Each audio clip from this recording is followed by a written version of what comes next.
तो आज हम लोग बात करने वाले एक ऐसे टॉपिक के बारे में जो हम सबका लाइफ चेंज कर सकता है अगर उसको ठीक तरीके से अप्लाई किया जाए. So today I will be speaking about mindset. So what is mindset? So mindset is basically कि आपका सोच, आपका बिलीफ सिस्टम कि आप अपने आसपास की चीजों को कैसे देखते हो. So basically there are two types of mindsets, the fixed one and the growth mindset. So fix mindset में लोगों का मानना ऐसा होता है कि उनका जो इंटेलिजेंस, उनका जो एबिलिटी और उनका जो टैलेंट है वो टोटली फिक्स्ड है. It can't be change. For example, if I am bad at something, मैं कुछ भी कर लूं, मैं उसको इंप्रूव नहीं कर सकता. So this is basically fix mindset. So what is growth mindset?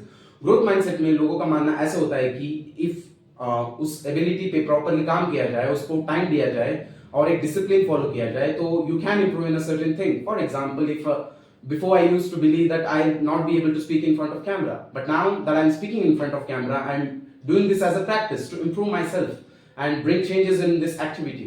So why is it so important to reset your mindset?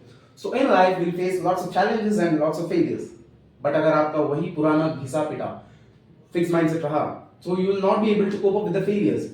So if you practice, if you give your time properly and disciplined way में अगर आप सीख लें कि कैसे अपने mindset को growth mindset की तरफ लेके जाएं, so you will be able to cope up with the failures properly and you will be able to learn from your failures and grow towards success.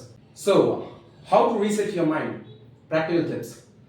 So basically the first tip is to अपने self talk को पकड़ो, अपने self negative thought को पकड़ो और जब भी आप अपने आप से कहो कि ये तो मैं नहीं कर सकता, then pause for a second and ask yourself, क्यों नहीं कर सकता?